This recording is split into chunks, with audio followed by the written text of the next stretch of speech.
what top is about, more from my perspective, I suppose.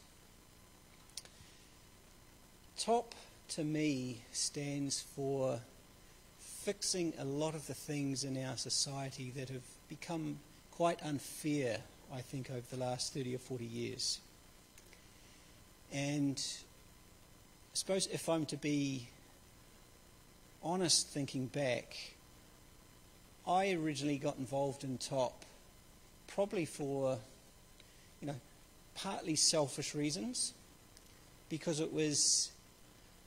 I initially saw TOP as, having the answers or the solutions to the things that I felt were unfair around me. And it had always seemed like there'd been this cloud of unfairness that had kind of followed me through my life. And I never quite understood why a lot of things just seemed to be a constant struggle growing up. And just to give an example, I suppose, I started off down in Queenstown, or Atatū, as a young fella. Moved to Dunedin, Nelson, and eventually worked up north. And I grew up in a family where there wasn't a lot of money. And I constantly saw the stress and pressure that's put on a family when there's just not enough money, when you're struggling to just get by. And thinking back, that always felt quite unfair. Then I went off to university, and just at the time when the student loan scheme came in, so I couldn't there was no more student allowance, even though my parents didn't have a lot of money.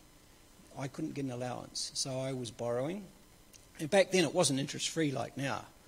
So I was crippled by paying, 8.5% interest on my student loan, and unfortunately did a long degree, came out owing a lot of money, could barely keep up with the interest payments, ended up taking off overseas to pay for that. I was away for about 5 years, came back, thought I'd done really well, saved up a bit of money, and lo and behold, property prices had doubled in the 5 years I was away. And I came back, and I was back at square one.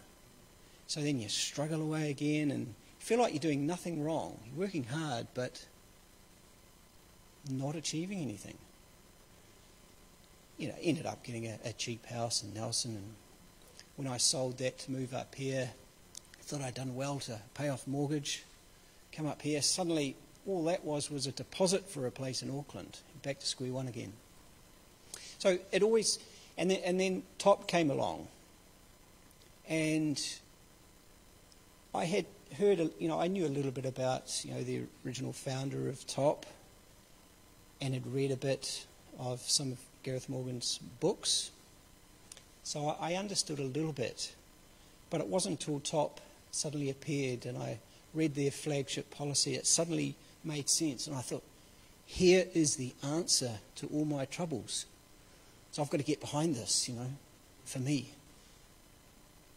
And at some point along the journey in the last 4 years, I think I kind of got over that sense of that all this unfairness was just this cloud following me, because actually I was a lot better off than many people. And I became aware that there are a lot of people in New Zealand who are really struggling. They've got it much worse than I have. And I think that is why so many of the people who are behind TOP, some of them are here tonight, have actually gotten involved. We all have this sense that New Zealand is a really good country. It's got so much going for it. Good people, amazing landscape, not very populated. There is so much potential here. But there's also some things that are not going well. And we know we can do much better, and we want to do much better. And we all, we're all just ordinary people who have worked our lives out in the real world. None of us are politicians. We don't really know what we're doing in that sort of sphere of politics. Not really. We just want to make a difference. We all think in our own ways, we know that things are unfair. Now, whether that is the constant rising house prices, what we're doing to our environment is not fair, what we're doing to our rivers and lakes, terrible on a global scale. What's happening with our younger generations? Rising rates of mental illness, youth suicide. There's a whole lot of stats in New Zealand that just don't really bear out of what New Zealand really should be, what it was, what it could be. That's why we're all here. And that's why Top is here.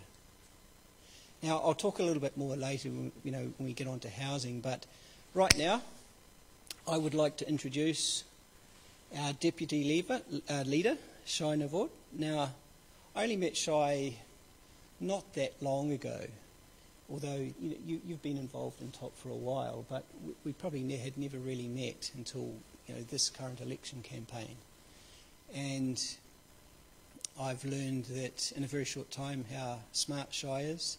Shai used to be a Crown prosecutor and got out of that game to really push Top's message, which is a pretty bold move.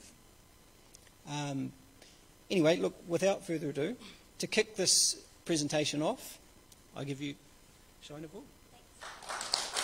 Thanks.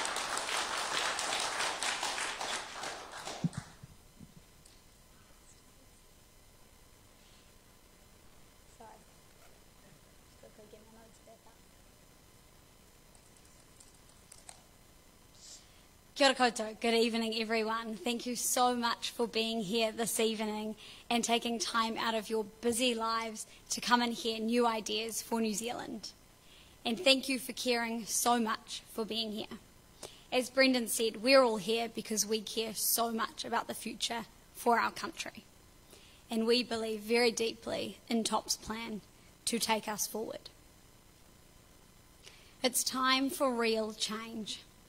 And it's time we address our underlying fundamental problems in this country that for too long have either been ignored or money has been thrown at the symptoms.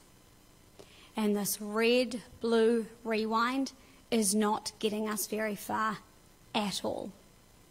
We've seen a lot of tinkering, but not a lot of fixing.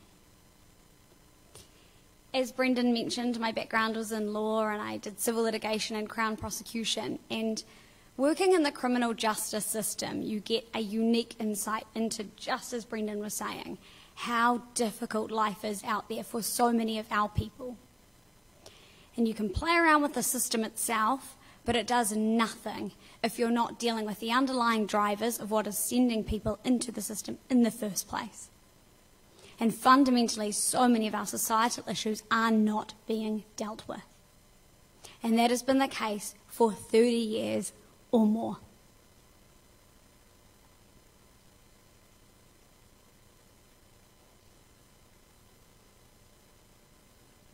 Top's policies were prepared by economists and experts, people who spend their lives trying to find solutions to our biggest problems.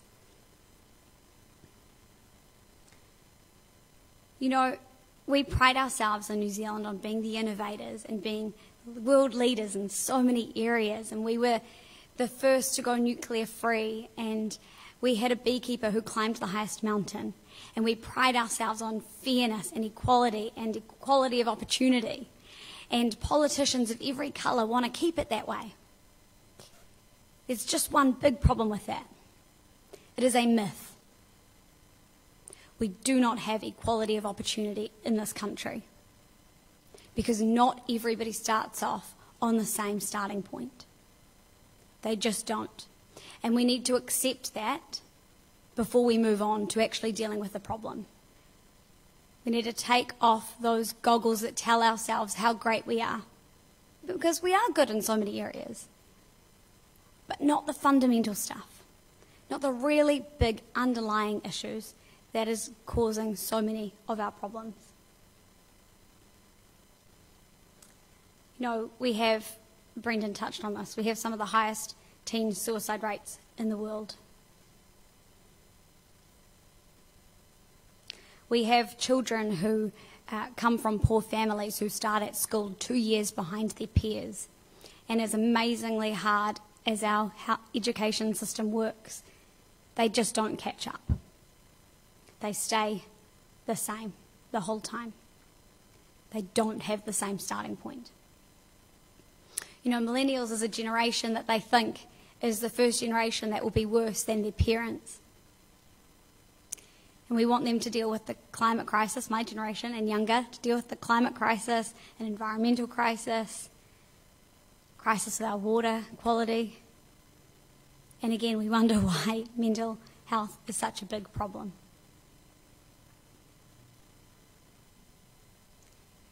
The thing is, for me, and what makes me so angry, is that for so long we have left our future in the hands of politicians who think PR slogans are plans. They are not.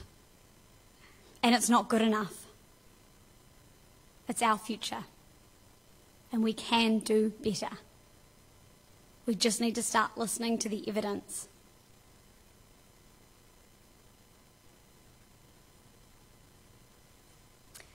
So tonight I'm going to go through our 4 key policies that are really going to be at the front and centre of our campaign. They're not our only policies. We have a ton more, and I'm happy to talk about any of the others, but these are really our focus going forward.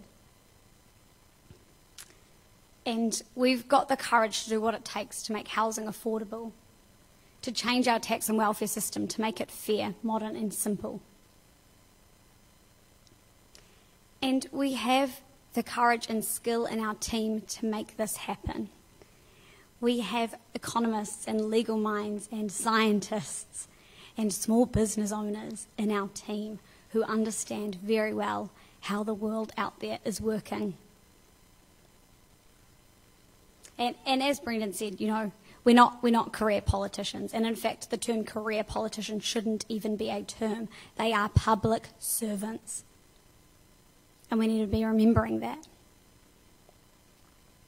Okay, so I will start with affordable housing and rent. Now, I'm sure it's no surprise to everyone that our housing market is a hot mess. And it has been getting worse for 30 years and more. We cannot ignore it any longer.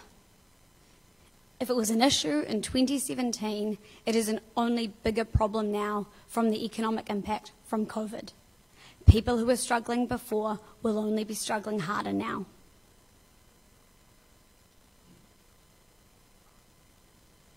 This is New Zealand's story. This is a really helpful graph to show that it has not mattered for New Zealand whether red or their friends or blue or their friends have been in power, because the graph has been rising steadily for 30, 40 years. And we need to stop pretending that house prices rising is the sign of a strong economy. And you can see Germany is actually at the bottom of that graph, the strongest economy up there. Because they know buying and selling houses off each other does not create jobs or exports. It does not grow an economy. And it just hasn't made a difference whose team is in control.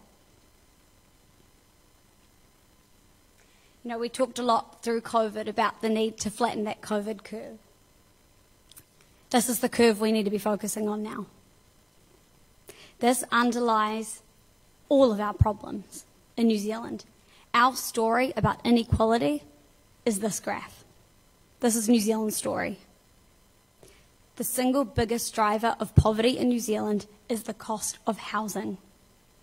So the Herald might try and tell us that rising house prices is such a great thing, but what that is really doing is sending more people into poverty. And I don't think any Kiwi is happy with that. But I just think we either forget or perhaps we're not aware of the connection between those two things. This is our story.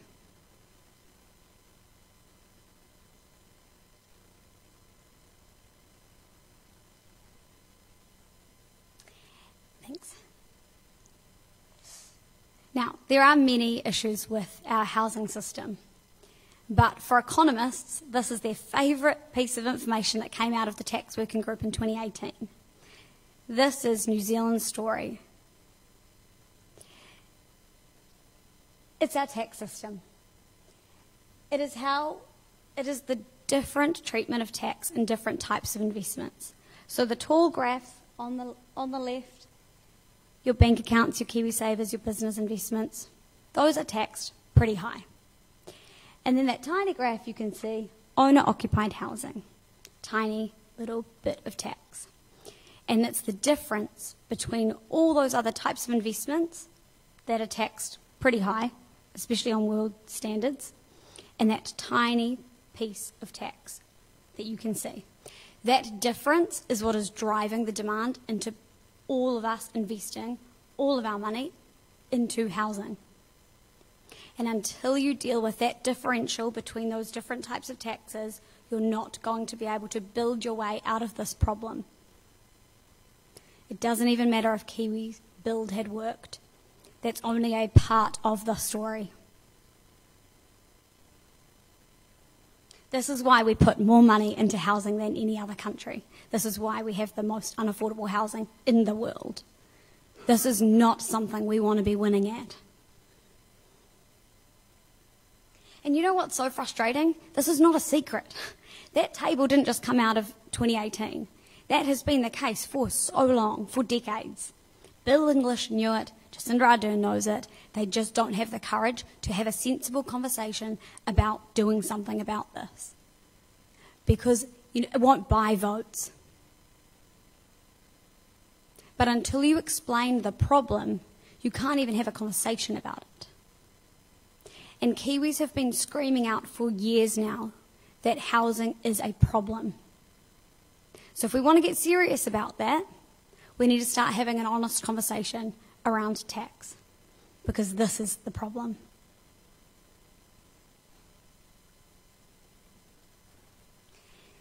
This might also explain, and I'll come back to it later when I talk about small business, but why businesses are struggling to get capital. Because everyone is putting their money into the thing that's not taxed, housing. And if there wasn't that great differential, we would be freeing up capital for businesses to grow and increase jobs and exports.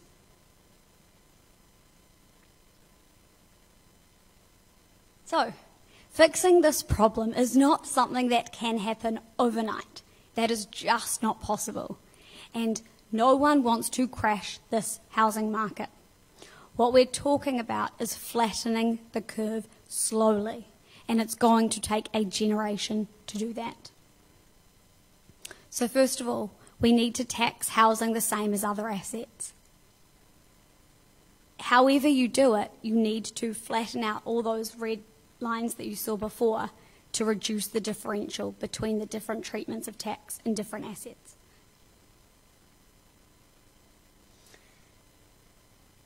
Managing immigration. Now, immigration is a great thing for a country in so many different ways. The problem in New Zealand is for the last decade we have not been keeping up with housing increases and infrastructure. We need to catch up. To do that, we need to manage immigration going forward to play the catch-up game. And next up, and I'll have Brendon come and have a chat with us about this, because a big part of the story is the building. That can't be denied that that is a part of the story, because we do have a supply issue. And another aspect that I didn't mention is with balancing out the way taxes across all those lines, you're making owners of empty houses right now, and in Auckland there are 40,000 empty houses. All of a sudden, the owners of those houses have to turn those into productive assets. So then it makes no financial sense for them to leave those houses empty. And all of a sudden you have 40,000 more houses available for people to live in, for them to actually be shelter as they were designed to be. So, Brendon, do you want to come and have a quick chat about what we propose, how we want to rechange the rules around higher density in cities? Thanks, Shai. So just to recap,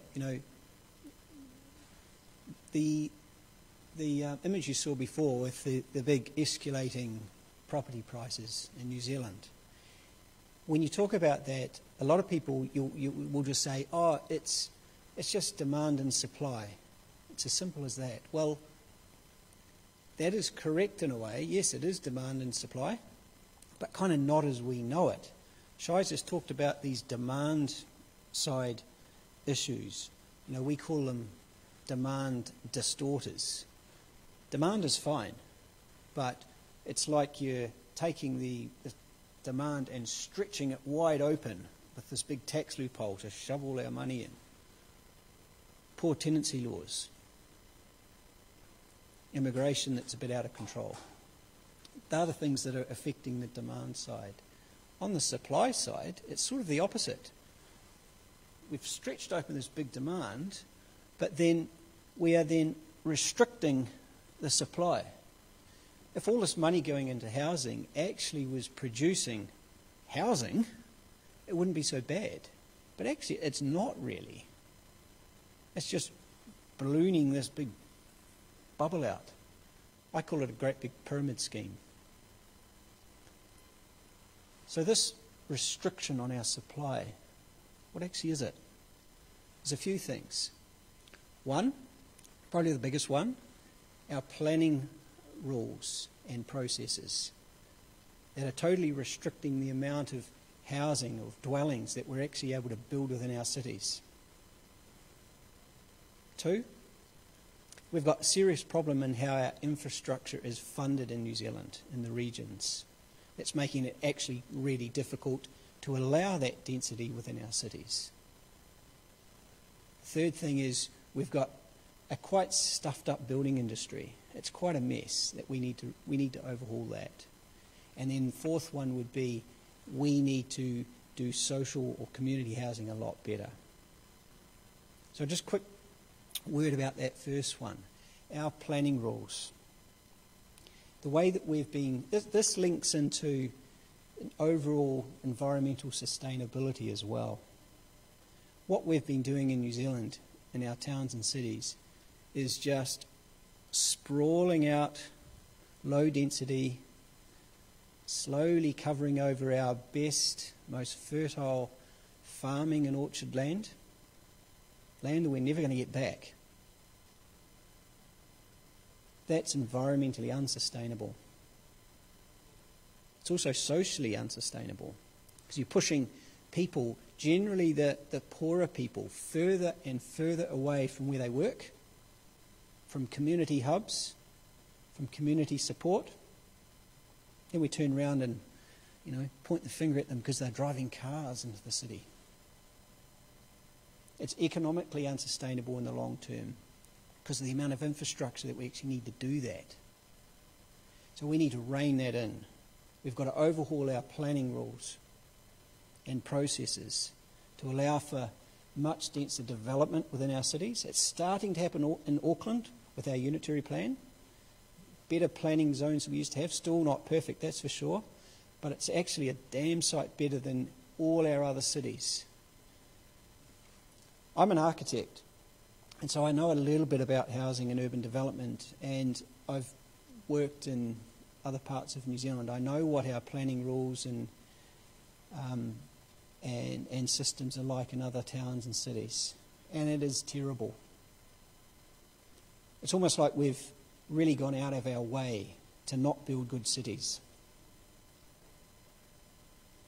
So that's something we've got to do. We have got to build denser. We've got to completely re-engineer our cities and the way we're doing things. That's what will create the sort of communities we want.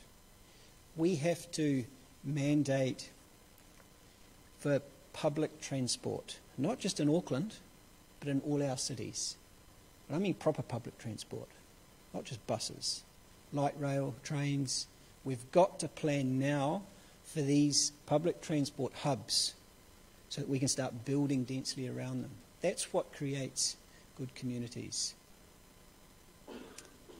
You know, when I was at university and I was studying architecture and urban design, I learned about this thing called the 15-minute city. And it's a simple idea that within our cities, we should be creating community hubs where everyone should be able to live within 15 minutes walk or cycle of everything they need. Everything. 15 minutes walk to the nearest train station, the supermarket, shops, healthcare. That's the idea of community hubs within cities. It's not rocket science, we just haven't been doing it. We have a really good plan for how to properly fund infrastructure in the regions. Properly. It's severely underfunded. We can talk about that more in detail in question time later if you're interested. But we need to basically double the funding every year to the regions. We know how to do it. We need to overhaul our building industry. And again, I'm not going to go into all of that because that is another big hot mess. But again, if you want to talk about it later or in question time, sure. And we need to find a better way of doing our social housing. Kāinga Ora, which is ex-Housing New Zealand, cannot build the sort of developments and the number that we need throughout New Zealand. We need to enable our local communities, community groups, iwi, other non-government organisations who have done the work. They know what their community needs. They know what their housing needs are. They just don't have the land, the money, the help to do it. We need to take Kāinga Ora land, lease it to these groups, give them all of the help that they need, and a proper urban development strategy for New Zealand to work to, and let them build them.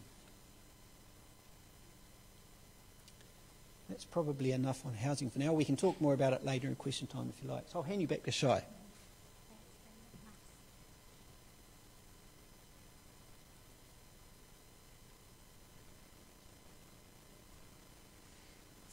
Our next priority this year, and if you follow us on social media, you will have seen that we have been talking about a universal basic income a lot. It's a simple concept, but there's a lot to get your head around, and different people have different gut reactions when you hear universal basic income. And there are different reasons why people on the right like it, and different reasons why people on the left like it, because it achieves different policy outcomes. It's probably as apolitical a policy can get. So, I'll start with our current system.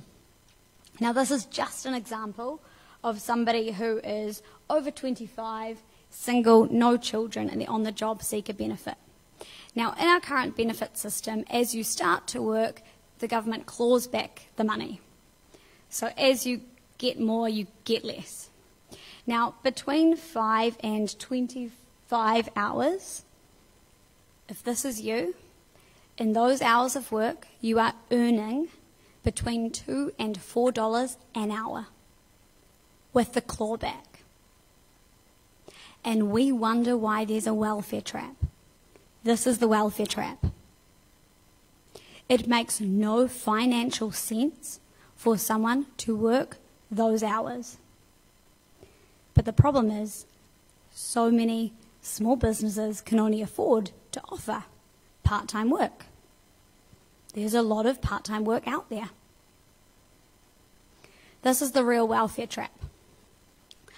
There is no incentive to work those hours. It just doesn't make sense. And I don't think anyone in this room would be okay to work for between $2 and $4. Just doesn't make sense. And just as an aside, I don't know if anyone in the room heard of the Greens' new welfare policy. Their suggestion of a guaranteed minimum income would make the welfare trap worse. Because instead of between 5 and 25 hours where you're only earning that tiny little bit extra, it's between 5 and 36 hours. So goodbye part-time work, why on earth would you bother? Would make no financial sense whatsoever. You would have to be working basically a full-time week before you start getting out of welfare. So way to make the welfare trap even worse. Makes no sense.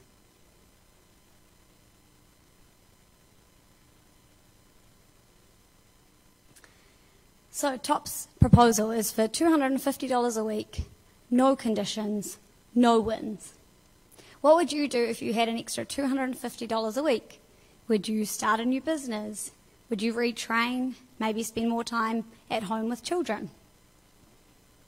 At TOP, we trust our fellow Kiwis to spend the money in the way that they need, in a way that makes sense to them. Before you ask, no, when this was being trialled overseas, people did not then spend that money on ciggies and alcohol. And just as an aside, that is not how they spend their money currently. The World Bank has done studies on this, looking at benefit systems all across the world, and it is a myth.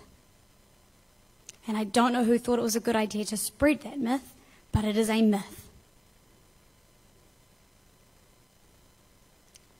Our current welfare system is completely failing us. And I haven't even talked about the horrific stigma and embarrassment and stress that people experience having to deal with WINS, having to go back constantly and asking for more financial support because the systems out there are broken that send them there in the first place.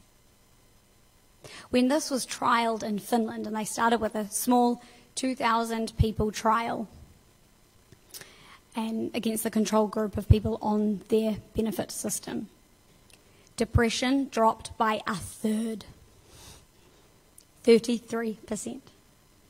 Significant. And working days increased by 6 days, which doesn't sound like a lot, but that was significant. In another study, and it wasn't actually a study at the time, in the 70s, a town in Manitoba in Canada just decided to give their town a universal basic income. And they came back and studied the results decades later and found that only 2 groups in that community worked less. The first group, and this is the 70s, so it was young men who trained longer, and the second group were parents who spent more time at home with children. Maybe we can understand why those 2 groups worked less for that period.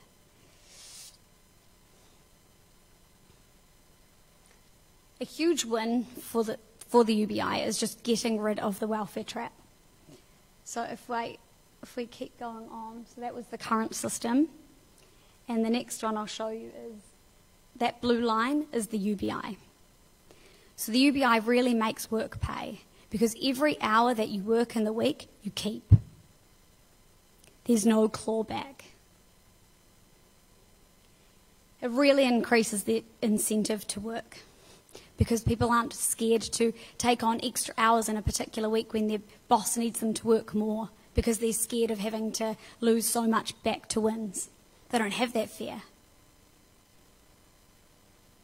It works better for employers, especially our small businesses who are not offering full-time work, and it's better for workers.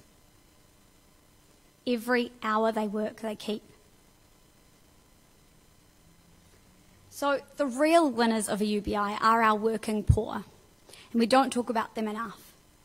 Our families out there who are working multiple jobs just to pay their rent, their mortgage, their bills, their food, their key essentials. This UBI is, they win here.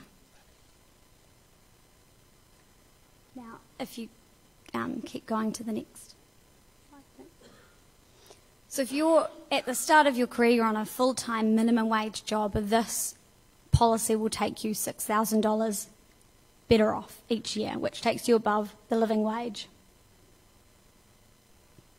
And just as an aside, at TOP, of course we want everyone to have enough to live on, without question. But here's the thing we need to remember about the cost of living. The main driver of what drives up our living costs every single week is the cost of housing. Now, businesses aren't the ones who have caused our housing costs to go up constantly. So it doesn't make a whole lot of sense to put that extra cost on our businesses.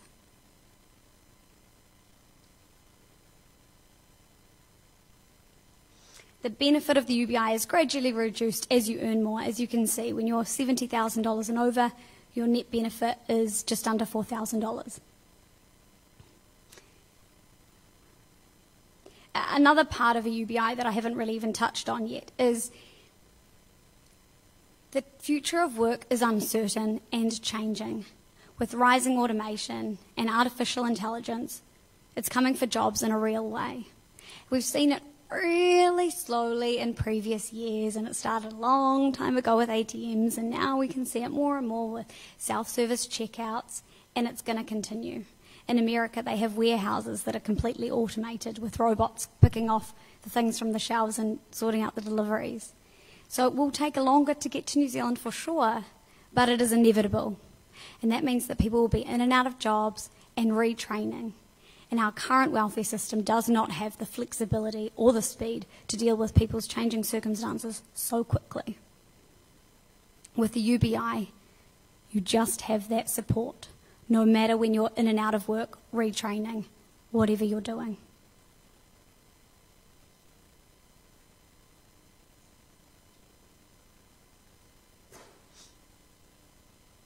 So this is what it will cost, $36 billion a year. Most of it is recovered from a flat tax of 33%. Now, this is not a flat tax on its own. Remember, it's coupled with the UBI, and that makes it still a very progressive tax system.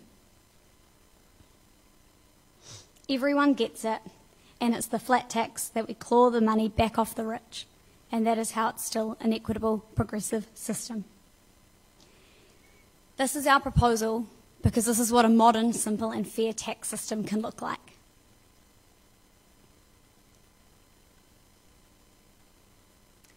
Another big savings is significantly in bureaucracy and also in working for families, which is just a sign of a failure in our system, that families who are working don't have enough money to live on. This individualises financial support, so it doesn't matter how much money a partner is earning. The state does not need to know if someone is in or not in a relationship. It's so stuck in the old days. Relationships are not like they were in the 50s. It's 2020.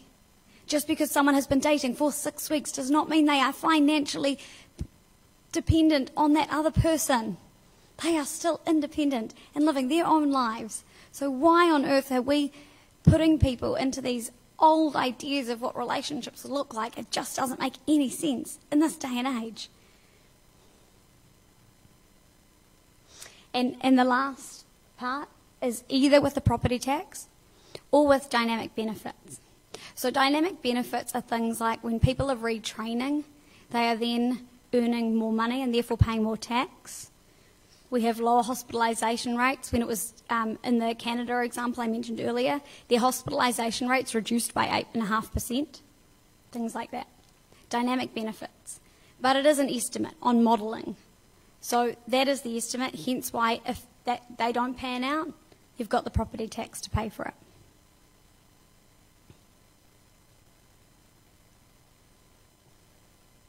But again, I go back to, what do we want our society to look like? Because our current welfare system is not working. It punishes people from working. That is literally the opposite of what we should be doing. It makes no sense. So why would we continue with a system that is broken? Doing the same thing over and over again is not going to get us a different result. We can't afford not to do this.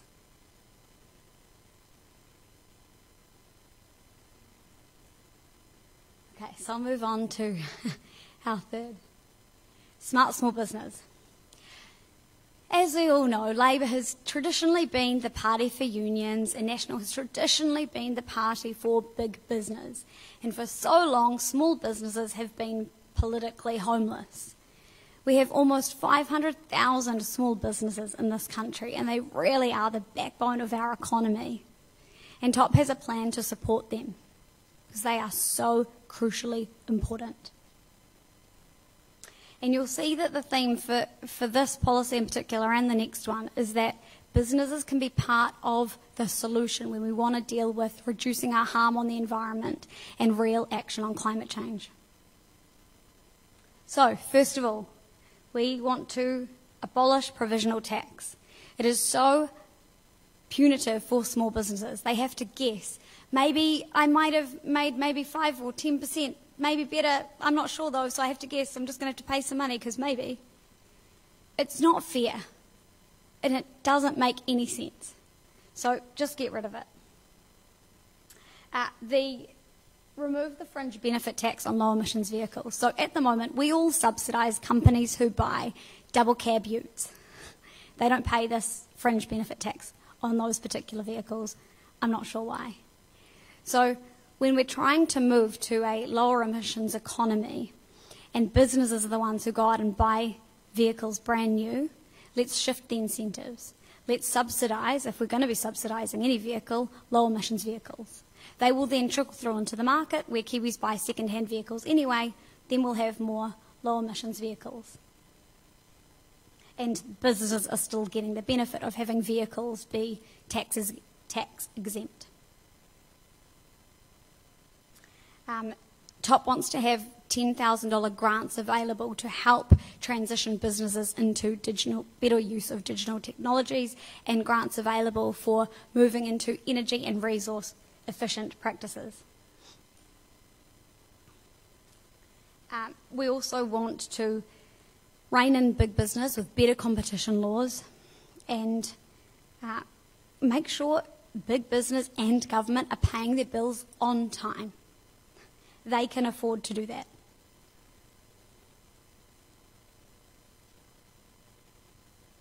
We need to make sure that research and education and vocational training are more responsive to the needs of business, and give vocational education the proper recognition that it deserves, so that we have those skills going into those types of industries.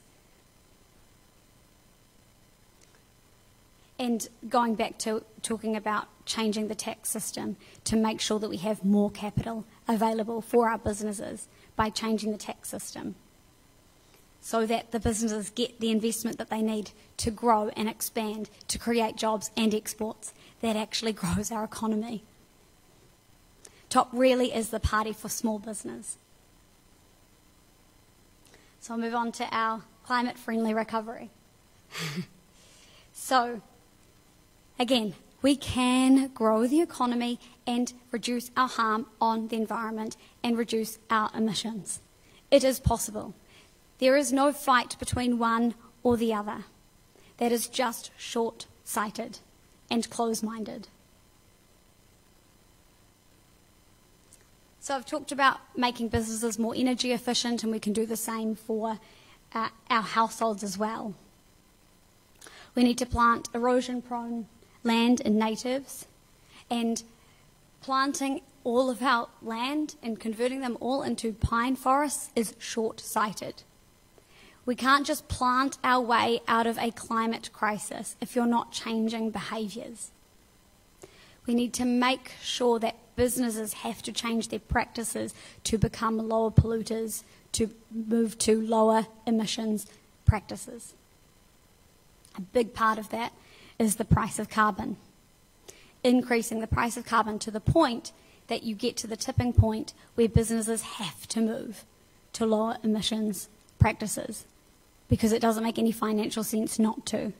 And it has to be beyond them simply building in those costs into their business model.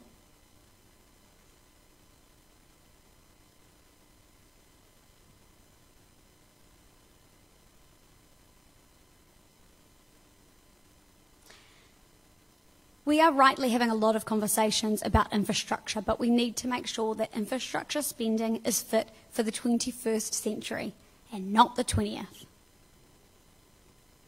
A big thing about infrastructure spending is it is going to be the biggest in a generation. These decisions are crucial. They need to be transparent, and people need to understand why certain decisions are made. And infrastructure spending should not be used as a political bargaining chip and they should not be used to buy votes. Infrastructure decisions need to be based on accountable information that we all know about and we can all judge. What are the social, cultural, economic, environmental impacts of these decisions? And are they justified?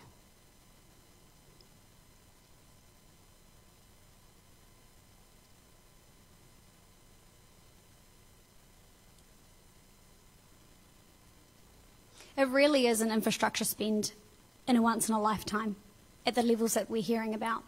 And it is crucially important that it is spent in the right ways, that we can all be satisfied that they have made the right decisions and they're not trying to buy the north and they're not trying to buy the regions, but they're making decisions that are going to be better for 5 million of us and our future.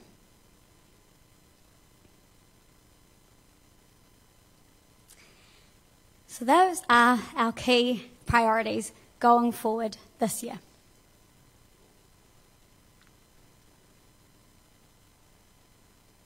We have gone so far down this track of same old, and so much tinkering. But where has it got us? Because we should be a rich nation where everyone can thrive, and that is not the current state of affairs right now. And the fallout from COVID's economic harm is going to be severe for so many people. And we need to change this trajectory that we are on. And it is dangerous for our future. So that's why at top for us, real change is so important for all of our future and for the next generations coming through. We need to be leaving our country better off than how it is now. And that is why for 2020 we're saying you can't leave change to chance.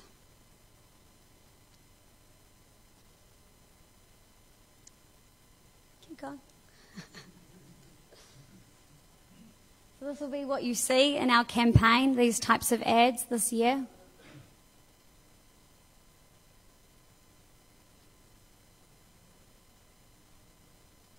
So how you can help. If you are feeling motivated and you are also sick of nothing changing, get involved, join us, become a member, volunteer, donate. Selling these for $10 if anyone wants one. Every little bit helps. You know, we are so proud to be a volunteer-led organisation, and it's wonderful because it just goes to show how much you can do by people who just are willing to give so much of their time for a better future. And our average donation last year was just under $25, which is great. But the reality is when you are competing against parties who have literally millions of dollars, it is very difficult. And there are some things that volunteer power just can't buy. Advertising, social media boosting, other advertising on social media. It's just, there are some things that volunteer power just doesn't get you. And the sad state of affairs of our democracy means that there is no cap currently, and I'm just going off script, sorry, but there is no cap on the amount of donations that any individual can give to a political party or candidate. So last year, for example, ACT received $160,000 from one man alone. The average citizen cannot compete with that kind of political access or political influence. That is the state of our electoral system right now. So yeah, money in politics is a huge deal. And we're massively on the back foot. So that's why we have to do things differently. We have to campaign differently. For us, people power is huge. Just going out. If everybody leaves here tonight and just tells one person, I went to a top event, you should just check them out. Just tell one person. It makes such a big difference. And just little things like sharing stuff on social media, tagging people. It sounds silly. It makes a huge difference, and we're trying to do so much on no money. Because I would love to be able to stand in front of you and say, you know what, money doesn't matter. I wish that was true. And that's been the hardest reality of stepping into this political game, if you call it that, is just kind of that reality. And we need to change that system, and there's a lot of work to be done in that space. But currently, while the rules are what they are, we have to play the current game. So if anyone wants to join us, become a member. It's $20. A little goes a long, long way. So thank you so, so much for your attention tonight. And if you have any questions or any thoughts, please feel free to share. And we've got Brendon if you have any specific housing questions as well. I forgot to say, I don't know if I forgot to say, Brendon is our housing spokesperson and was the leader in writing that aspect of our housing policy. So yeah, thank you guys.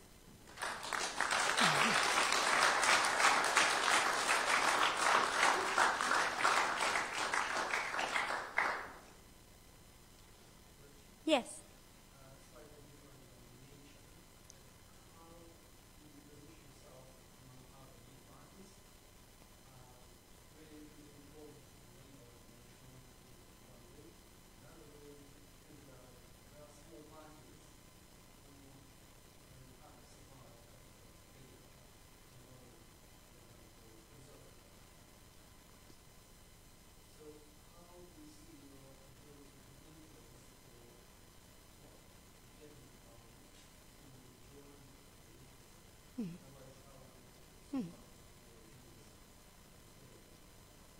Mm-hmm. So what I'm hearing your question is massively, who would we work with and how would we get anything done as such a small party? Is that basically your question? Yeah. So we have always said we will work with either colour because for us it doesn't actually make much of a difference, as we've seen from the results, who's actually the main colour in charge. So we have always been very upfront that we will work with whoever to get as many of our policies across the line. And I think we've seen from Winston the power of that middle maker because, you know, we've seen from funding decisions that New Zealand First have had 30 times the amount of funding in their pet projects than the Greens. They only got 1% difference. They didn't get 30 times the vote.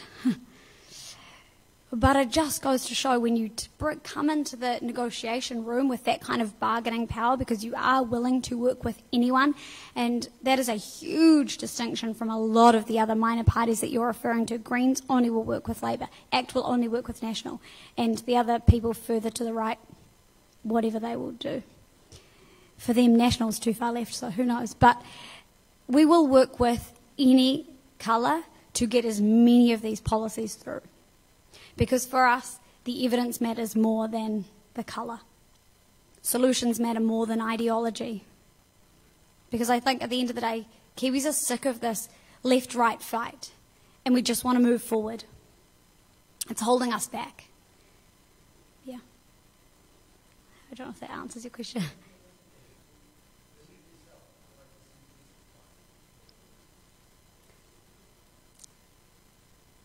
It's really, we're not even really on the spectrum, to be honest. So yes, people say we're centrist, and we say we're centrist just to kind of make it easier because we're not left and we're not right. But we're not even really even on that line. We're just kind of forward. Because, you know, for us, we won't take an idea because it's left or because it's right. We don't really care the label of the idea jar that it comes out of. If the evidence supports that idea, we will support it. Cam?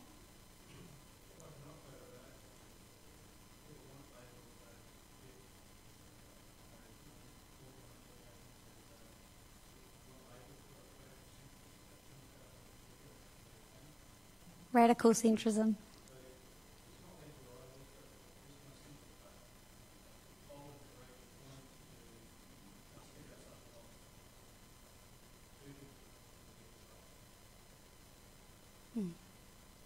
Yes.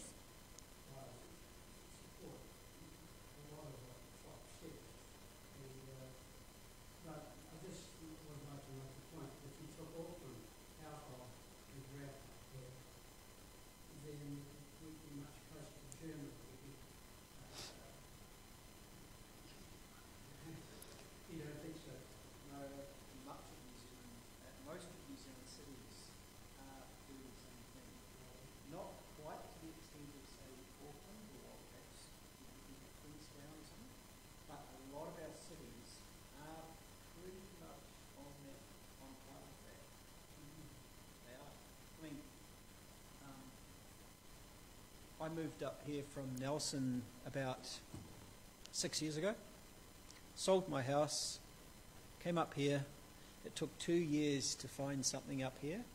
So in the 2 years that I was renting, the house I sold in Nelson went up in value 50%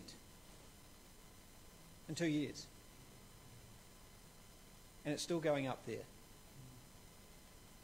The regions tend to follow a little bit, a couple of years behind Auckland, 2 or 3 years or something. But a lot of the rest of New Zealand is following that same ridiculous nonsense. It is. And in some places it's actually almost harder for the people because the wages in some of those towns and cities are a lot lower than in Auckland. So that the house prices might be a bit less, but the wages are also a lot less. So the affordability is as bad, in some cases worse. So, yeah, it is New Zealand wide. Yeah, it's a wee bit different if you take Auckland out, but it's still really bad. Yeah. Down the back. Yeah, I just want to sort of touch on what you're saying, Brendon. My first question, I'll ask you two questions. The first one is, what is an acceptable cost? So, at the moment, the banks determine that you can borrow times 5 of your income. That's the bank's cap. Now, me being a mortgage broker, I could probably give you times 6 or something like that, right? But the bank says times 5. So, what would be acceptable? Like, you're trying to roll it back to times 3 or times 2, or what becomes acceptable? Yeah. Oh, Shai wants to say something first. I was going to say this and then Brendon can. So, 1 to 3 is considered affordable. 1 to 5 is considered severely unaffordable. On our modelling, if we follow our tax, we can get back to 1 to 5 in 12 years. Because in Auckland, we're at 1 to 9, 1 to 10 currently. So it's a long-term game. But that's where we want to be, just to flatten them out and just let incomes catch up. Sorry, here you go. So you're putting it sort of times 3 of your income. Your yearly income times 3 should be the price. 1 to 3 is the international standard of affordability. We're talking about 1 to 5 in 12 years. Okay. So my second question, if I may, you say your average income in Auckland, at 50,000, right? So I do a lot of first-time buyers at 100,000 to 150,000. Times 5 at the moment is 550,000, which is under the Kiwi cap. You want to roll it back to 350,000, yet the matchsticks box that they're building is costing anywhere between $450 and $500 to build, right? Now, you did touch on building earlier in the speech from I was just wondering if you could tell me how you're going to change that building, because with material costs being so high, builders, rightfully so, with skilled trades, doing it with, I would say, right? How are we going to get building? And I know you can't build out of this crisis, but we still need to be building the supply, right? So how are we going to fix the build? So, yeah. Well, just quickly touch on the first thing you asked about. How are we going to, get down the cost of housing relative to income? What we're really talking about is not bringing down the cost of housing, but it's just kind of stabilising it from now on, letting the incomes catch up, which they will do if all of that money, some of that $1.3 trillion we've got tied up in housing starts to get funneled out of housing and into productive areas of the economy. That's what gets wages going up. That's why that graph that showed Germany flatlined. The reason that their economy is so strong, I've got a graph that shows us compared to places like Germany, Switzerland or whatever, who deal with the housing properly, showing what happens relative to incomes over time, or what's been happening. and you'll see that countries like Germany, their line is going down because the house prices are steady, but the incomes are going up. So the cost of housing compared to incomes has been dropping. We're still doing this. So we're just talking about flatlining it, letting the incomes catch up over time. And it'll take a generation to get back to, being still unaffordable, but not where we are. A lot of New Zealand is at that 1 to 7 sort of mark and above, worse than Auckland. So to answer your question about the building industry, how can we make that work better, cheaper? We want to make it better and cheaper. One way of doing that, there's a whole lot of things we have to do, but one big thing would be to open up our building material and performance standards to good overseas markets in Europe, North America, countries that have got proven building industries and standards that work. We've got a real shortage of good building standards here. And it's playing into the hands of a couple of big companies here you might have heard of. Fletcher's, Carl Harvey. They own most of the materials in New Zealand. And it's no surprise that our building standards kind of just happen to work for their sort of materials. And it's actually very hard to bring in overseas systems, good building systems. It's very hard to get it through our brands and other systems, code mark, things like that, to actually be able to use it. If we adopt overseas standards that are good, material and system standards, that will open up a massive market to bring stuff in here. That will introduce what in polite terms is healthy competition in the material supply marketplace here. It'll kick Fletcher's to touch. We also want to, bring in better training, make the apprenticeships and other vocations more attractive to school leavers. Have proper qualifications to some of these jobs. We'll get better people in the industry, just better trained. There is a lot of things we can do in the industry. There's other things we need to do, but I don't want to get into sort of too much detail. But the big one is we can bring the cost of materials down for sure, and it will be better. We also want to overhaul the actual building code, follow along the lines of what British Columbia is doing with the Energy Step Code. We can make it better and cheaper. Mm-hmm. Yes, the policy is how long? 20 pages, 30 pages? Yeah, on the website, and it's very condensed, but it's there. Yeah. Any other? Yes.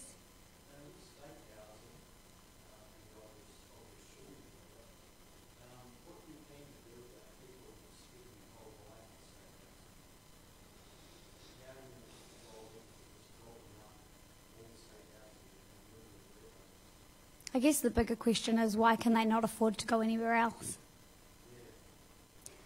What's going on out there in society that means they don't have enough money to pay market rents?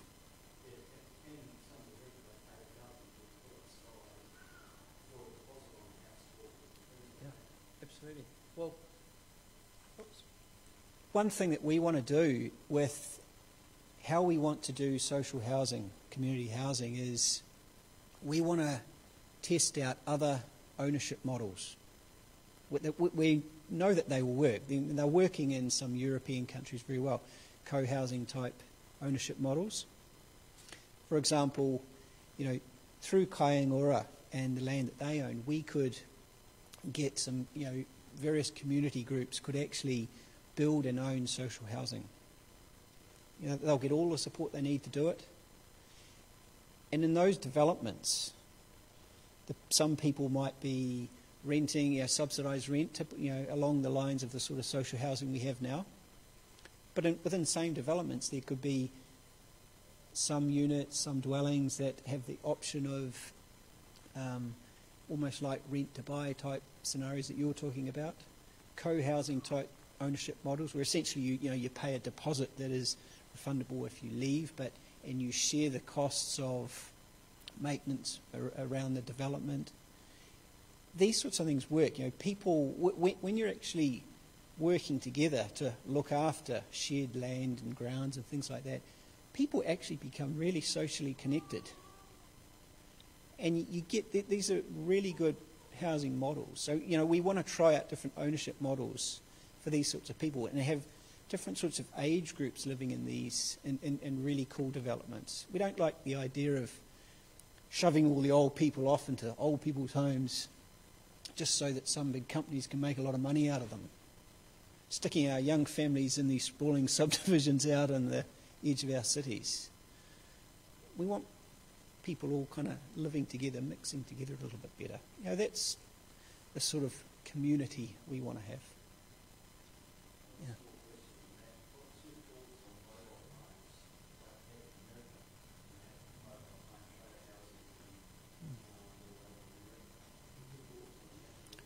Well, there's no sort of housing model that we don't like or that we want to, not have. If people choose to live in mobile homes or whatever, if it's a lifestyle choice, there's nothing wrong with that. Ultimately, for true city sustainability, density is the key, living closer together, shared parklands and things like that. If you think of the best cities overseas that you would want to travel to and visit, just try and think of any in your mind right now, what comes into your head. Chances are that city is probably a fairly densely developed city. I can't think of any I probably would go back to that are just these sprawling, low-density developments, But there's nothing wrong with living in a mobile home, if that is your choice. Some people choose that because that's all they can afford. We would like to get beyond that so that it was only a lifestyle choice, not just because it was your last resort. Does that answer you? Yeah, almost. So yeah. You're talking about low density housing. Recently on the news I saw this horrible low density. I think it might have been Melbourne or something like that. It was just appalling, this low density buildings full of immigrants and poor people. Having desperate problems with COVID and stuff like that. And the fact that they're building video grants, and it's just a high disease, destitute people. How do you prevent that in the Auckland housing? Well, so the question is basically how are we going to do good density well? How are we going to avoid really crap high density buildings and development? Well, part of that is around the process that we want to bring in, which is sort of starting to happen now within Kāinga Ora developments, but we think should be happening nationwide with all developments. Rather than what we have at the moment is very much a prescriptive box-ticking exercise on getting planning consent on your designs, that doesn't necessarily work. The current system has not enabled good developments. The best urban outcomes within New Zealand, all over the place, especially Auckland, have had to work around the current RMA system rather than be enabled by it. What we want to do is focus on accentuating the positives of designs. So with any significant development that requires the equivalent of, say, resource consent now, what we want to do is get community input at the start, rather than community being hit with a nasty surprise of a design and the only avenue available is to lawyer up and appeal it, when the deal's just about done. We want to get community input at the start, so along the lines of community design days, so people can come along, have their say to that design team or developer, go away, the design is done, and then that is reviewed by our best urban design experts who can comment on it, make recommendations, and they make a decision on, you know, whether that is really good enough. But they're looking for the good things, not just making sure it has minimised potential, you know, negative effects that might be listed in a RMA somewhere. You know, it's very easy to get around that sort of thing and still do a crap development. So we're looking at the positives. And there are urban design panels in Auckland and in some other cities. They don't have the real teeth and guts that they need, because they're sort of an add-on to the current system. But that sort of thing does work. You know, it's been shown to produce much better results. Any other questions? Yes.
We've definitely looked into the German thing. So your first question was around how is our proposal not just more of trickle-down theory, right? So a few things with that. So our story in New Zealand around inequality and struggles is housing drives that.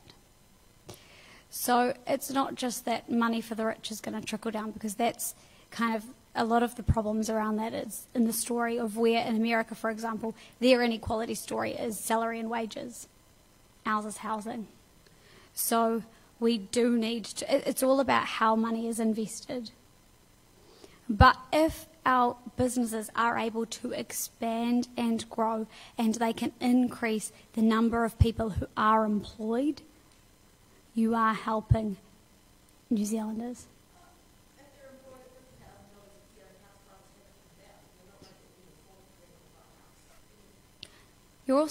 You're also supporting people through the UBI, so you can support people to retrain if they want to, because they have that extra financial support as a backup. And as I was saying earlier, you know, the working poor that you're describing, the UBI is really for them first and foremost, because it acknowledges that everyone needs financial support, right?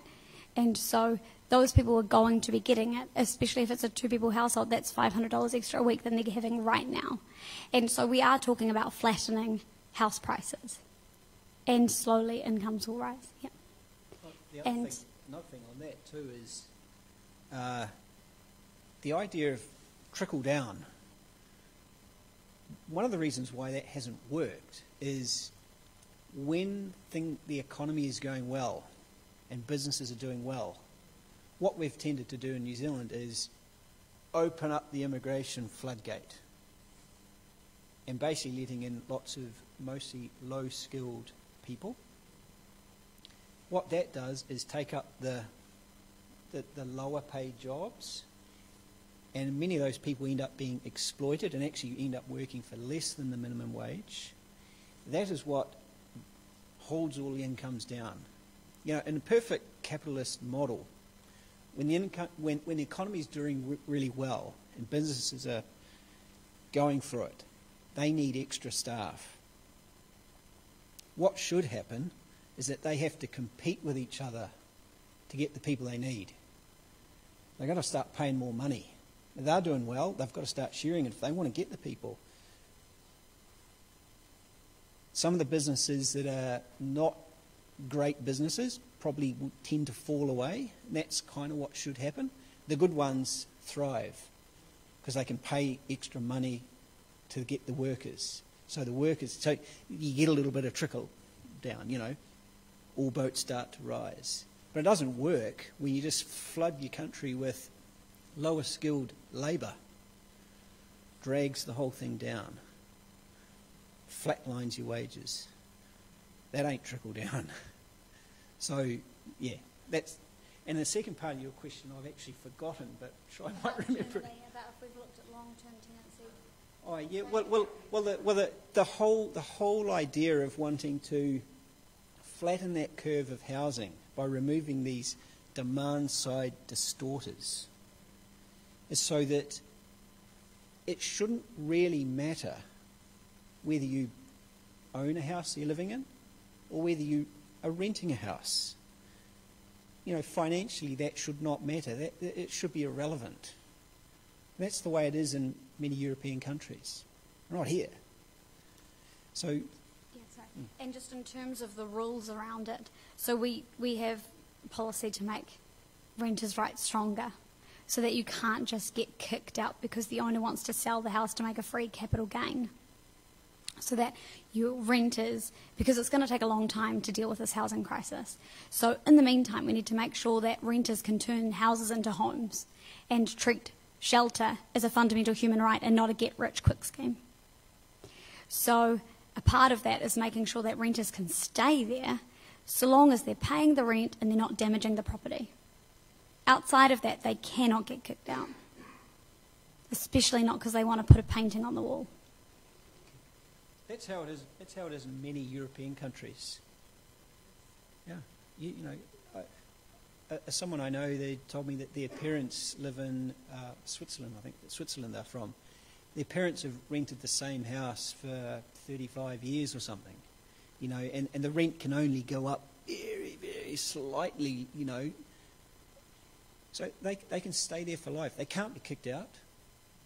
If the property is sold, they go with it, So that's comfortable, and that's sort of how it was when I lived in Japan. It's the same there, You can't just get booted out for no reason so the owner can sell that property. Who would do such a thing? That's a terrible thing. But here in New Zealand, we've grown up thinking, well, that's just life, I'm going to move again, It's what I call, very immature tenancy law. So, yeah. Yes, Cam?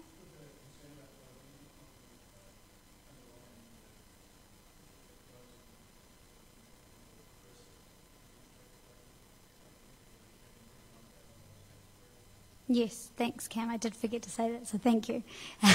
So with the UBI, the way that it works, and with it combined with a 33% tax, it effectively is a $39,000 tax-free threshold. Because before that, you get topped up. So at $39,000, you are paying about $13,000 in tax, but you're getting the $13,000 back in the UBI. So effectively, you keep that full $39,000. Thank you for reminding me to explain it in that way. Yes, you're right. Definitely. Yeah. Steep. Yeah. Yep.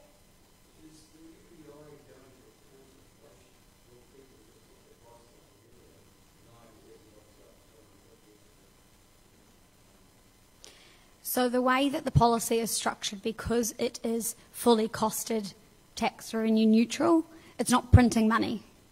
So you don't need to print any new money to cover it. So no.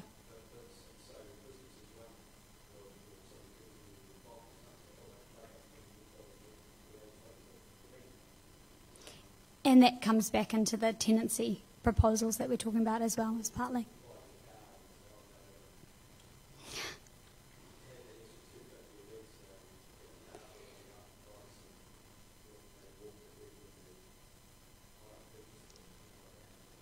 I mean, I think at the moment, isn't our inflation at close to zero anyway, and it's pretty concerning. So Cam probably has a better...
36 billion.